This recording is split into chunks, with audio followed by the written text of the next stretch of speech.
War was the most unforgettable and most sublime moment in my earthly existence.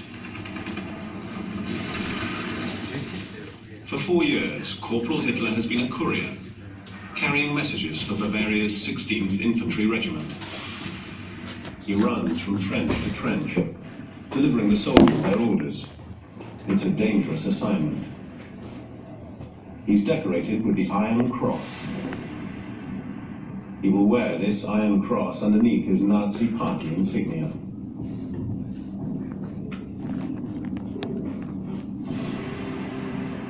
During the First World War, Hitler learns utter disdain for the value of human life, as do many other soldiers in this terrible conflict.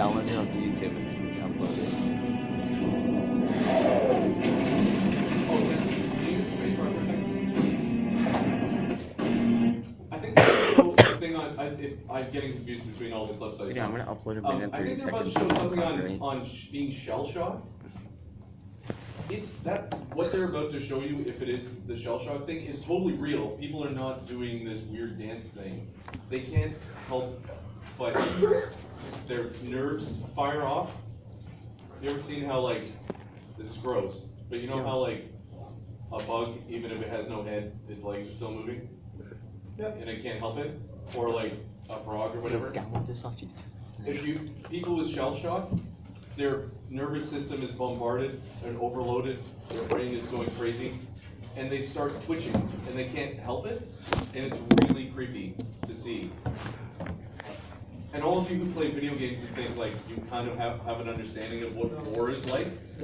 Press Apparently play. going through it, like the stories my Well, grandfather told me, Battlefield stuff, 1. it was so horrible, like you could not even imagine, because we live in such a dream world. Look, I've seen war. You can't imagine it. Just by going through horrible experiences. Lots of refugees have shell shock. Oh my god. It's really awful. Look, in Battlefield 1, I can turn up Zeppelin. I've seen war. It's killed 100 men. Hitler gradually becomes a fanatical nationalist.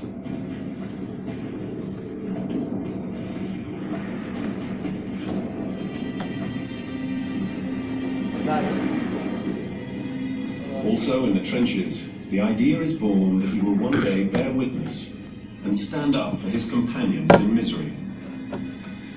In other words, Hitler will move into politics. Adolf Hitler learns how to effectively exploit his camaraderie with fellow war veterans, as he does 15 years later in this speech to workers at the Siemens factory. Volksgenossen und Genossinnen, meine deutschen Arbeiter, ich bin aus euch selbst herausgewachsen, bin einst unter euch gestanden, bin in 4,5 Jahren Krieg wieder mitten unter euch gewesen und habe mich dann durch Fleiß, durch Lernen und ich kann sagen durch Hungern langsam emporgearbeitet. In meinem innersten Wesen bin ich immer das geblieben, was ich vorher war. A succession of events would accelerate his political career. On the night of October the 13th, 1918, a gas shell attack makes him temporarily blind. He's evacuated to a field hospital, and then to Germany. Meanwhile, at the front, the Germans are pushed back, and many are taken prisoner.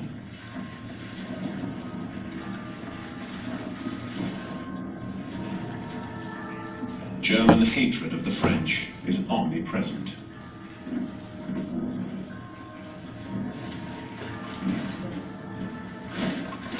Prisoners, the soldiers of the Kaiser, German Emperor Wilhelm II, try to maintain their dignity as they're marched through the same French and Belgian villages they've laid waste to over the last 4 years. The rest of the German army begins its retreat. These soldiers will remember the bitterness of a defeat that is portrayed by extreme right-wing propagandists as being caused by Germany's unpatriotic elements, those who negotiated with the enemy. At this moment, an event occurs in Hitler's life that he will always consider a turning point. It's your boy Adolf Hitler here. He slowly recovers and eventually regains his sight in a military hospital north of Berlin, where the army treats cases of shell shock.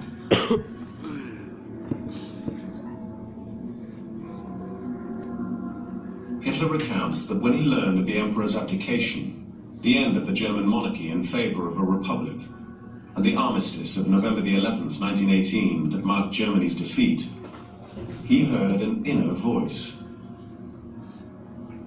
He states, "This voice called to me to free the German people and to restore Germany's greatness." To this, Hitler will add his obsession. For him, the German eagle was stabbed by the Jews. In Mein Kampf, he writes, "If we had, just once during the war, used poison gas on 12 or 15,000 of those Hebrew corrupters of the people, the sacrifice of millions of men would not have been in vain." Already at the end of 1916, the heads of the Imperial Army, Field Marshal Hindenburg and his adjutant, General Ludendorff, in an ill-considered ultra-nationalist gesture, ordered an account of the Jewish soldiers suspected of unpatriotic behavior.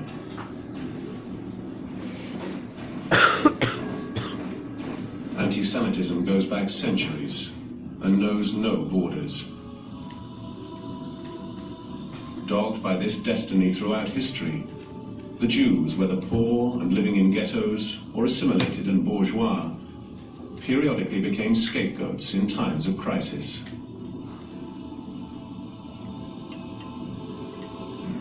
In Russia, at the beginning of the 20th century, they've been victims of pogroms, massacres. Many who fled the persecution settled in Germany. I know it's awful. The big question is, did Hitler himself have Jewish blood?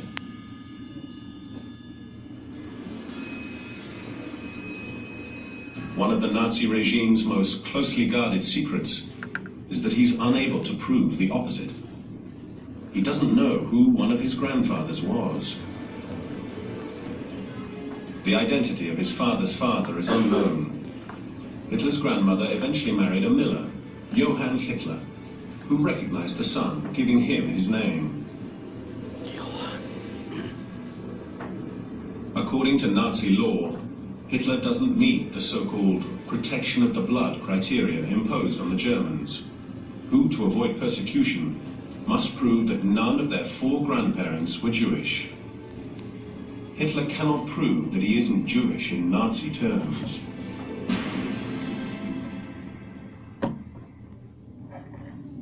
April the 20th, 1889. Adolf Hitler is born to a Catholic family in what is then the Austro-Hungarian Empire, in Braunau am Inn, a small town on the border with the German Empire. His father is a customs officer. A widower, he remarried his much younger cousin. Oh, come on. Yeah, it happened back then. During He's Hitler's like early 8. childhood, the family moves often due to his father's changing assignments funny. along the border. At 8, he's an altar boy in this monastery. He sings and admires the priest's self-sacrifice and sense of mission. He notices a strange cross upon the monastery's pediment. It prefigures the swastika, which will become the Nazi emblem. Hitler will always remember the monastery's cross, as if it were a portent of his destiny.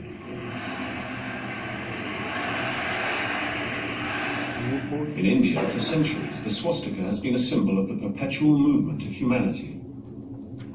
In the Nazis' deviant interpretation, it becomes the symbol of the Aryan race, a mythical, pure race of tall, blue-eyed blondes, to which Hitler will add a helmet and the mystique of a superior race. Eternal Da muss der deutsche Junge der Zukunft blank und rank sein. Fleck wie Windhunde, zäh wie Leder und hart wie Kruppstahl. Wir sind entschlossen, ein neues Geschlecht heranzuziehen. Growing up, Hitler doesn't correspond to this ideal. He's pampered by his mother. He'll return to this Austrian landscape at important moments in his career, like this one, a few weeks before his invasion of Poland and his provocation of the Second World War.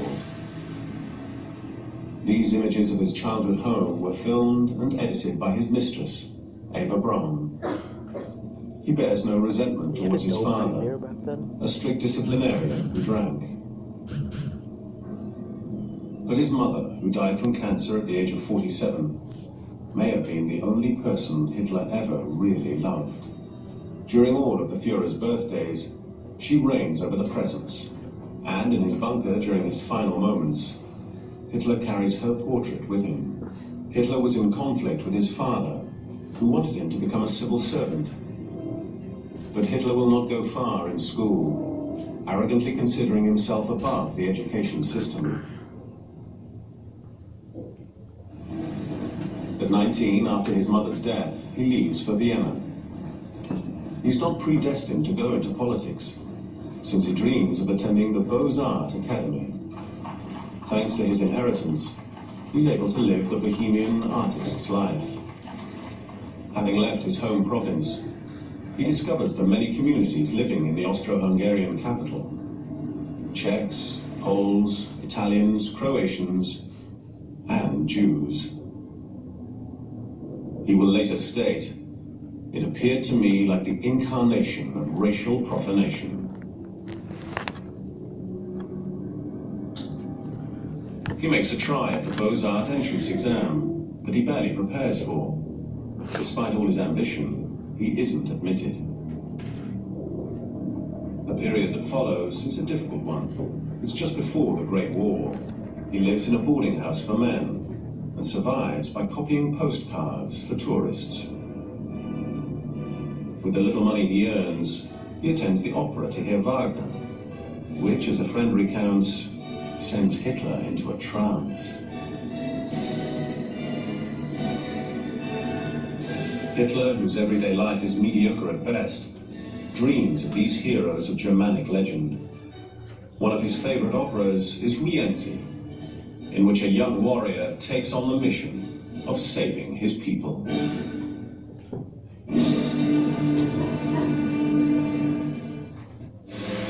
Mobilization. Hitler is 25. This is August the 2nd, 1914, and the declaration of war will transform his failed artist's life. Earlier, to escape military service, he had fled Austria. Now he's in Germany, in Munich, swept up in the folly of extreme nationalist sentiment that is hurtling all of Europe toward the Great Massacre. Hitler fought in the war, and the war transformed him. After 4 years with his regiment, he returns to Munich, to a Germany in the throes of revolution. Hitler is 30 years old. A decisive period opens up before him.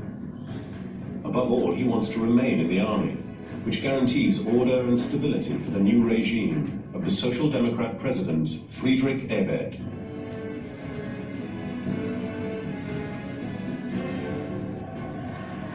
The young republic must deal with the Marxist revolutionary movement, who are trying to seize power like the Bolsheviks did in Russia 2 years before. Communist. Marxist equals communist. The army crushes them, aided by volunteer nationalists, the Free Corps, a spawning ground for the future Nazi party. Hitler serves in the army with great zeal. His primary goal is to keep a roof over his head and keep his mess kit, for which he'll stoop to anything. He becomes a provocateur, an informer, denouncing comrades he suspects of being Reds.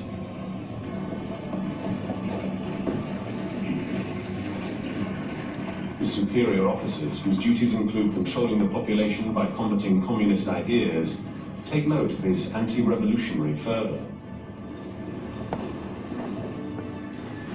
They give Hitler a mission: the political re-education of returning German soldiers and prisoners of war. Hitler's commanding officer notes, "He's a natural-born orator. His fanaticism and populism captivates listeners, forcing one to think as he does." Hitler says, "At that moment, I understood that I knew how to speak." From his beginnings, Hitler knew how to escalate intensity and to feed his listeners exactly what they wanted to hear. In 1919, he denounces the national shame of the Treaty of Versailles.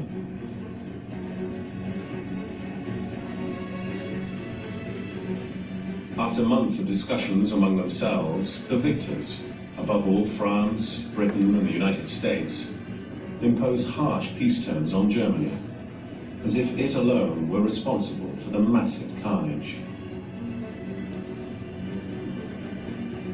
The Treaty of Versailles, signed on June 28, 1919, condemns Germany to pay enormous reparations, which will create a great burden on the economy and will become a central issue in Germany's popular grievances. Germany also sees 13% of its territories and 1/10 of its population amputated. Alsace-Lorraine once again becomes French, and the Rhine's entire left bank is demilitarized. A German film of the period denounces the carving up of the national territory. The worst is the separation of East Prussia from Germany to reconstitute Poland, partitioned in the 18th century, giving it access to the sea. The Polish corridor will be the issue that ultimately leads to the Second World War. For many Germans, the Allies' condition that paramilitary anti-revolutionary forces be disarmed adds insult to injury. They witness the destruction of their submarines,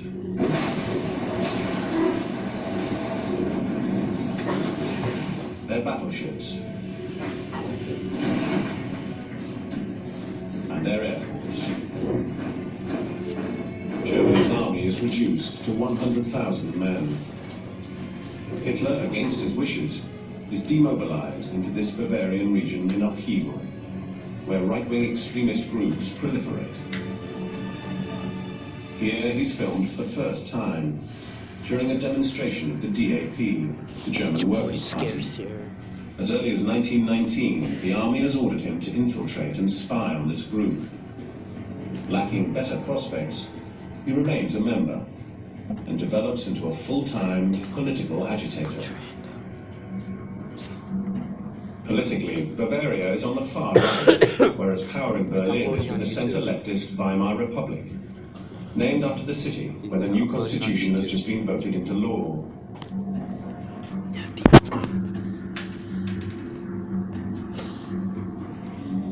Hitler, transformed into a dyed-in-the-wool Bavarian, howls with the wolves against the November criminals, the signatories of the armistice, and the Versailles Diktat.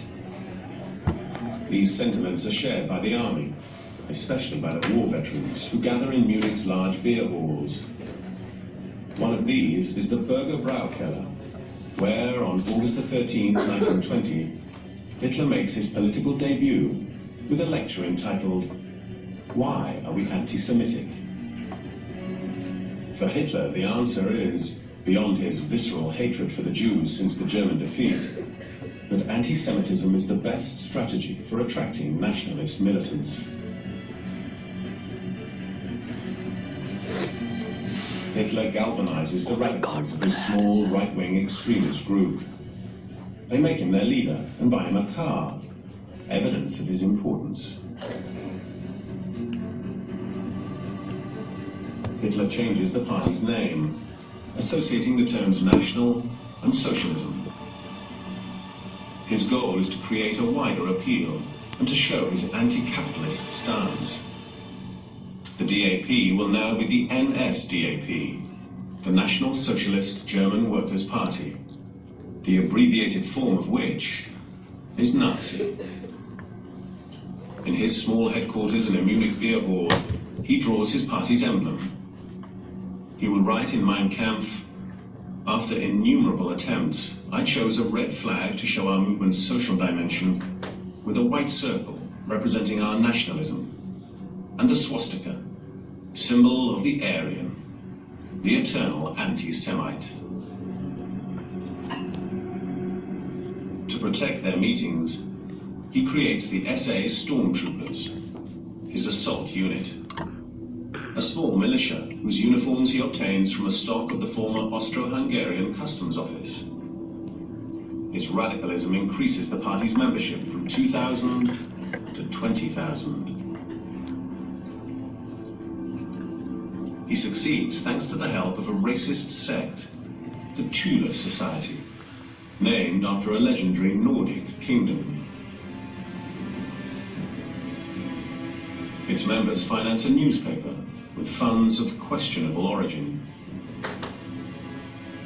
This publication becomes the official Nazi Party newspaper under a new title, Völkischer Beobachter, the racist People's Observer. Its editor, Alfred Rosenberg, is a member of the Thule Society and acts as the theoretician of anti-Semitism. He'll be an important inspirer of the Holocaust. Another former member of the Thule Society during his student days is Rudolf Hess. He'll become Hitler's secretary and one of his most servile and fanatical accomplices. Another addition to the early militants' ranks is a World War I hero, Hermann Göring, one of Germany's most celebrated fighter pilots. Like many other veterans, he has difficulty readapting to civilian life. In Hitler, he finds someone who articulates his own anti-revolutionary ideas. He'll become the number 2 of the Nazi regime and an instigator of the concentration camps. In 1922, in a political march, Hitler places Göring next to General Ludendorff, still wearing his spiked helmet, to show veterans that their great wartime chief supports the Nazis. Ludendorff, one of the men responsible for prolonging the war, is convinced that the politicians denied him his victory. This theory is shared by many German generals. Ludendorff's adhesion to nationalist ideas opens up new perspectives for Hitler. Everything seems possible. In Italy, the extreme right, Benito Mussolini's fascist party, has just seized power.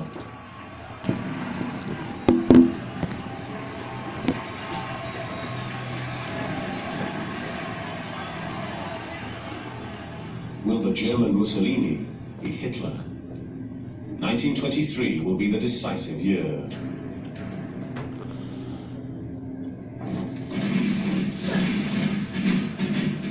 January the 11th, 1923.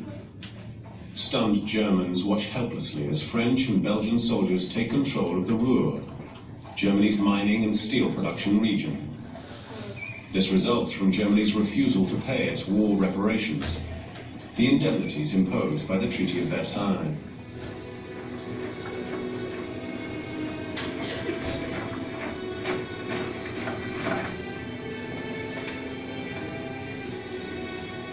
The French and Belgians are taking payment directly, in the form of coal. Consequently, the German government orders passive resistance. A miners' and rail workers' strike. The French will simply replace the strikers.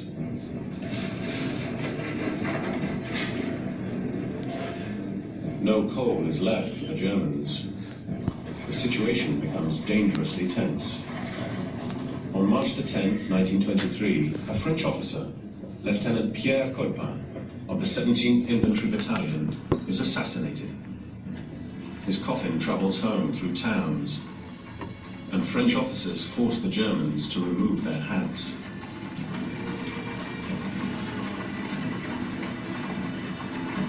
Indelible images, captured forever, will be profitably exploited by the Nazis.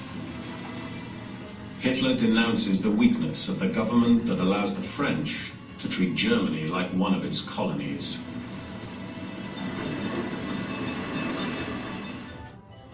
Germans are cold. Germans are hungry.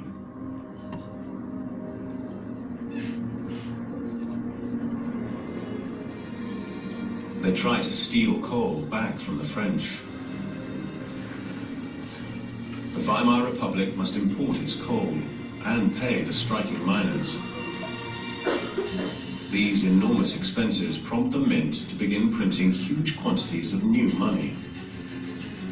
The mark depreciates dramatically. One day, Germans are paying 1 billion marks for a kilo of potatoes, and the next day, 460 billion for a loaf of bread. In this ferment of off-the-charts inflation and unemployment, the Bavarian extreme right mobilizes, with General Ludendorff as its leader.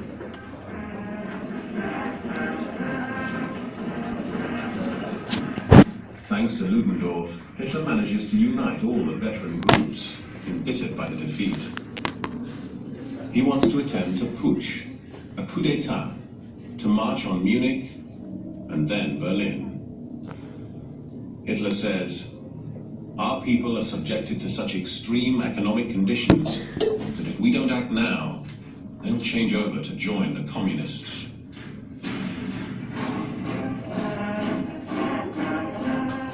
Thanks to their accomplices in the army, the Nazis succeed in procuring guns. However, the army and police decide to remain loyal to the legal government. For Hitler in Munich, all seems lost. But he holds on to the wild fantasy that he and Ludendorff can still bring the population along with them. So he orders his troops to advance on the threatening police barricades. The two camps are face to face, with Hitler and his white coat in the middle. In fact, this is a Nazi photo montage intended to fabricate the myth of Hitler's courage. In reality, he was behind a bodyguard who was killed in the shooting. For the police opened fire, putting an end to Hitler's 1923 putsch. Hitler was arrested, and the National Socialist Party banned. The great Austrian author Stefan Zweig wrote, "Thus, in that year of 1923, the swastikas and stormtroopers vanished, and Hitler's name sunk into oblivion again."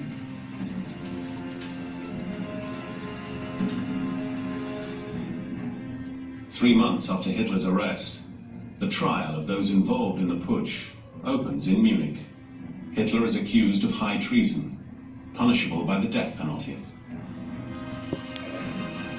Ludendorff, who's not even been incarcerated, arrives at the trial in a luxury car with his attorneys. He is freed without further ado, out of respect for his glorious past, and because he continues to have influential supporters, he will be acquitted. Hitler, who has threatened to kill himself, now realizes the court is not as hostile as he thought. He draws on all his oratory talents, launching his usual fiery invective toward the government and the Jews. The trial becomes an unexpected pulpit, the judges becoming more and more sympathetic, and the public thronging to get in. As a result, the verdict is much less severe than Hitler feared. He's condemned to 5 years in a relatively comfortable cell, with a view of the countryside. The conditions of his imprisonment resemble a stay in a hotel, in that he's free to receive Nazi sympathizers at any time of the day. One supporter even brought a laurel crown for the man he calls the incarnation of the nation's ardent desire. Hitler is free to receive any news publications he wants, and he even begins reading Marx. Rudolf Hess, condemned to 15 months for his role in the putsch, has the neighboring cell and joins the small group who essentially discuss infighting between the right-wing parties, who are tearing each other apart. Hitler's return is becoming a necessity. His accomplices on the outside devise a strategy to have his release brought forward. Hitler realizes he'll soon be freed, and he feels the need to expound his singular view of life and his political principles. Nazi journalists rewrite his hurriedly written manuscript. Hitler wants to name the book 4.5 Years of Struggle Against Lies, Foolishness and Cowardice. But this title is considered too long and is changed to Mein Kampf, My Struggle. The book contains Hitler's entire worldview, and the Nazis will make it their new Bible. Transcribed like the Holy Scriptures, and bound like the great medieval manuscripts. Hitler rants about the struggle of the master race, the tall, blonde, Aryan Germanic race, the necessary conquest of its Lebensraum, its living space, the eradication of communism, and the crushing of France and the Jews, who in Hitler's eyes do not even belong to the human species. At the time, many readers judged the book to be errant madness, a fatal error. On the contrary, it should have been read carefully and taken seriously, for it is at the root of the deaths of 50 million human beings. Hitler is released from prison on December the 20th, 1924, for good behavior. Now he dreams he's a successor to the great founders of the German nation, such as Bismarck. He claims, "My time in prison brought me confidence, optimism, and the belief that nothing could ever shake me again." And yet his journey through the political desert is only beginning. Mein Kampf is a failure, selling barely 20,000 copies.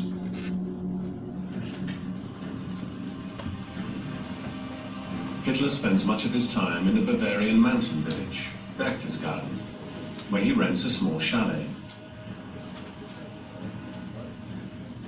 He writes the second volume of Mein Kampf. It deals mainly with his project of expanding Germany's living space into Russia. Sales of the book are average until his taking of power in 1933.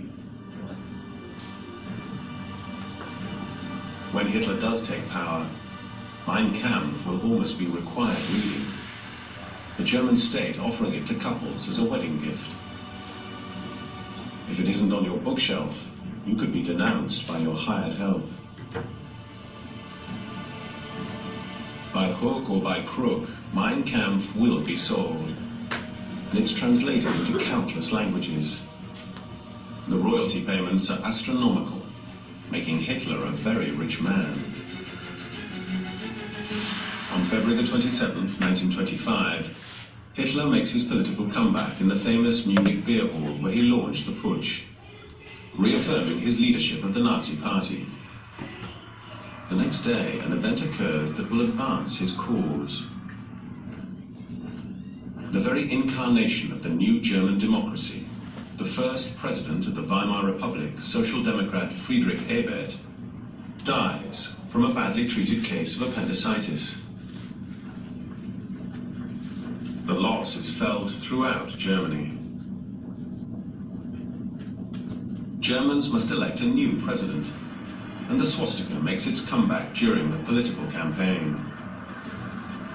The ban on the Nazi Party has recently been lifted, as it's no longer considered dangerous. In fact, Ludendorff, the candidate of the United Extreme Right parties, obtains barely 1% of the vote. Ludendorff's failure is what Hitler secretly desires, as it disposes of his main rival, for whom he half-heartedly campaigned. Revealing his political instinct, he says, "We gave him the finishing blow." man the Germans elect is the other Great War commander, Marshal von Hindenburg.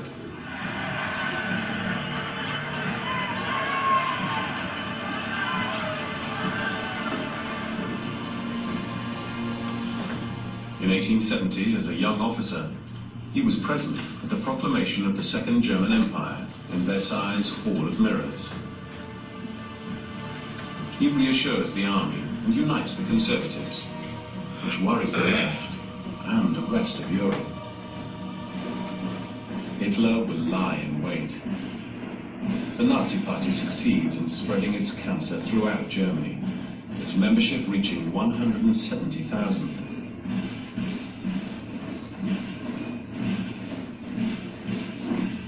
Hitler transforms his stormtroopers into a veritable private army. They are younger and younger. But let there be no mistake, this paramilitary order is composed of brutal fanatics, Oh my god. killers. Nice finish. Their new uniform earns them the nickname the Brown Shirts. It imitates Mussolini's black shirts, who, some years before, marched so successfully on Rome.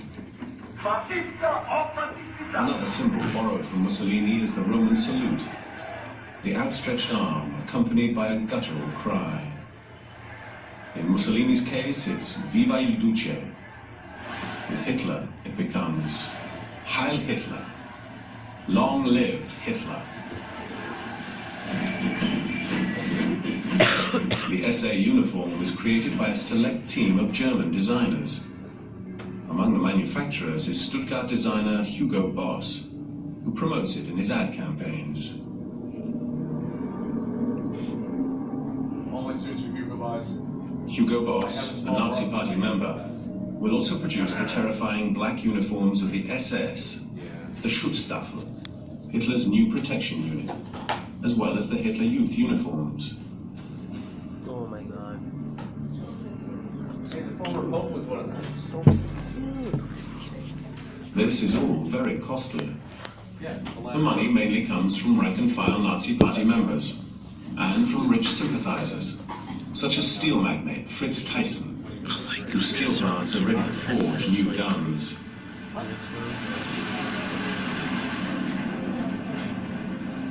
They also include Henry Ford, the world's largest car manufacturer. The anti-Semitic Henry Ford will strongly support the Nazis. Ford will be the first foreigner the Nazis decorate with the Order of the German Eagle. In 1927, Hitler chooses Nuremberg for the party rally. It is a Nazi bastion and a medieval city of historical significance, with a Wagnerian allure that brings out its connection to the Germanic warlords of the Dark Ages. Hitler calls Nuremberg his ideological capital. He also wants to highlight the party's submission to the Führer, its leader. This personality cult will be enhanced through the work of his personal photographer, Heinrich Hoffmann.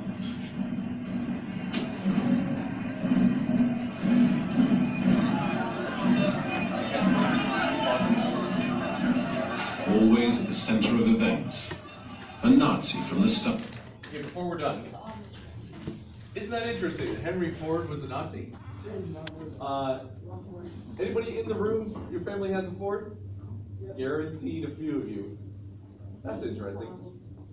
It hurt my heart when I found out that Hugo Boss was a Nazi sympathizer. Well, Alright guys, subscribe for more. All my